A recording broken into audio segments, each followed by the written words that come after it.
to complete this imagination. And participation, you know. Right. You see, because there's no recreation center activity for youth that live in the city of Detroit, you know, this side of the border, this side of the freeway. And so it'd be an ideal spot where it is, and you just build on that spot to continue on with rebuilding of the Brewster Wheeler Center. Right. And from my understanding, the Brewster Wheeler Recreation Center wasn't just for the residents there at Brewster Douglas, it was for everybody. Oh, yeah, right. I know people that said that they live cross town. Exactly. Downtown, whatever, but they knew about the Brewster Wheeler Center. And you know, other project kids, like from Parkside, Herman Gardens, you know, the Jeffries, they all came together. You know, Sojourner Truth, they all came together, you know, and that kept us unified as one unit, you know, a building. Yes, indeed. You know, yes, indeed. whether it was sports, music, or just, you know, the community itself. Yes. So, and then you spoke earlier about us, how the Red Wing would participate in activities. I remember that was a legendary swimmer that came out of Hollywood, Johnny Wiseman. He portrayed Tarzan in the movies. And I understand that he swam here at Brewster Center. So again, and Johnny Wiseman, if you go into the history of Tarzan movies, you see he was the most popular actor at that time, and so he found it interesting enough to be down competing swimming here at Brewster Center. So there's a lot of history that can be unearthed in regards to the history of Brewster Center. And Bobby Wilson, whom I think you might have met, Bobby Wilson is an excellent source of information because he grew up down there, participated and played in all the sports. And his father was a boxer too. His father was a swimmer, so Bobby is very knowledgeable. His father was it Buddy Wilson? His father? I'm not sure his dad's name, but I knew that he had not an athletic involvement. Over Wilson, right. So there's history, and there's still a few people that's around that will be able to help you further on this project that you're on. Right. Last but not least, what can the new learn from the old? And anything? The only thing that we can show anyone is how we did certain things, a lifestyle that we live, and you can apply that to your lifestyle that you choose to live in. Because again, we learn from the past to make a better future, you know. Because the present is right now, but the future is in front of us, just as the past is behind us. So the only thing we do with the present is to learn from the past to make a better future. Right. So hopefully that's what the young folks can get from us, is an understanding of the past. Right. And how was the life in Black Bottom, Paradise Valley, Hastings Street compared to now? Oh my gosh, it was the difference. In my opinion, certainly that we didn't. Right now, you refer to Detroit as the hood. Detroit, when I grew up, was a city of communities and neighborhoods. It was nothing negative to define Detroit. You know, we've allowed that to happen within our own community. We refer to Detroit as the hood. Detroit is a city that should be made up of neighborhoods. And this is what we had during my generation, was neighborly activities.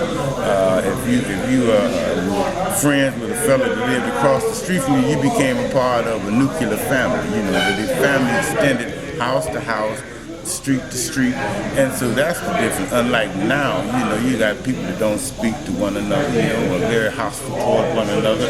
Kids fight kids. That never happened in my group. You didn't fight a neighbor, friend. We didn't have. We would have some tussles, but it was nothing like these incidences going on now. You know, if you had a problem with a boy, y'all have a fist fight, and that was it. It wasn't about gunfare, welfare, burning houses down.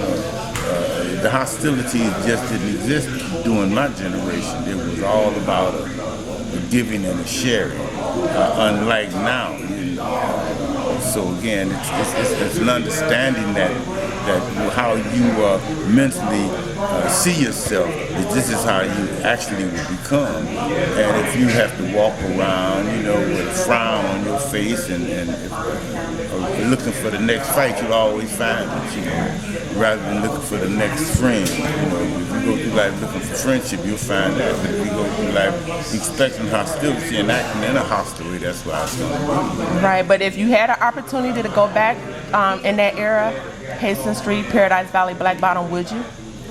Oh yeah, well, yes, in the sense that to relive that experience. I'm writing, so I'm doing a piece. I'm working on a project about Hastings Street, and one of the things, a couple of songs I've been involved in, written, and one of the lines I have in song is that.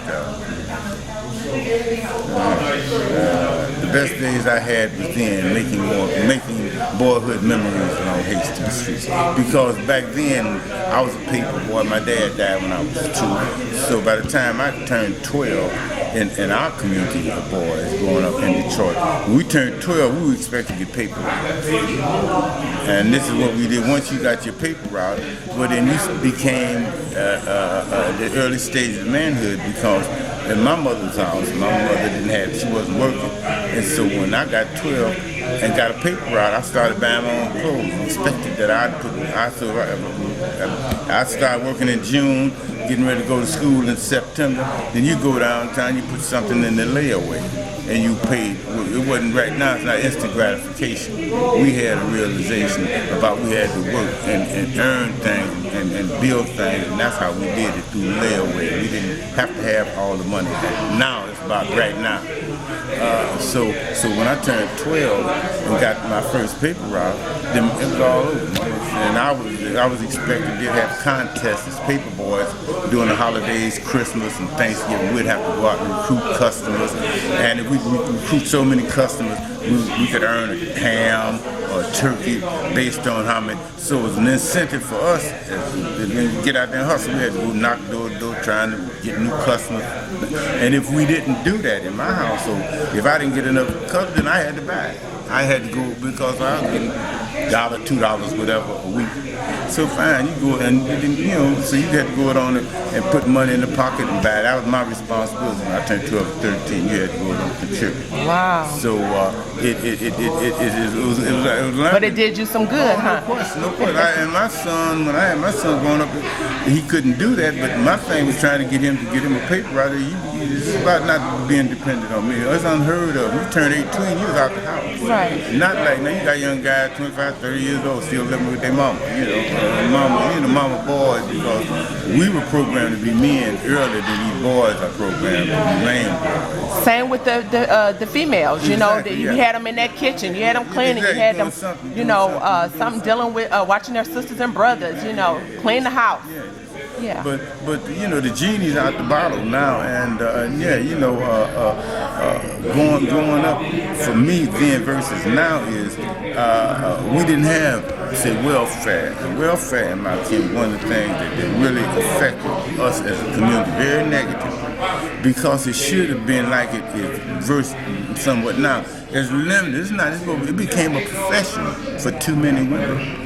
I was a counselor in a training program when I moved back here from California, and I was trying to get dropouts to go back to school, young girls who had babies, to get them to work on their GED, and we would get them entry-level jobs at McDonald's, and all of them were in that good jobs. Anyway, but then they passed a law raising. Because at one point, if you had a baby, that's what you got, but they passed a law, the government passed a law that each child, subsequently a woman, got a raise. Every time these young girls got pregnant, they got another baby, they got some more money, food stamps went up, the government was paying the vouchers, and I was trying to get these young girls, baby, don't go back to school, and the girl told me it's more beneficial for me to keep having babies. And that was true. But they eventually stopped that now. I think now there's a limit as to how long. So you think handicappers did more harm than good? Oh, yeah, because, again, and on the same note, because I'm saying this too, because at that time, like the young girl got pregnant, she had to stay up, but they gave them, they passed a law liberating them or something. until they became head of their own household at 17, 18 years old. So that brought the father out the house, the head of the house out the house. But the structure just went downhill from there. You give a young girl this kind of leeway to rest their lives up with no checks and balances. Because when you was there at home, you stayed with your mom and dad, and you abided. And it was a solid foundation. When you had your father, the head of the house, you know, your mother was there as the nurturer, you know, and everything. Your father was the provider. You know, the foundation structure of family was more solid. Exactly. You know what I'm saying? Again, and this is, and it's kind of hard because I was raised. My mother raised me on welfare. My dad died, but like I said, they didn't have spousal benefits or anything at the post office when he died. So my mother didn't have any income.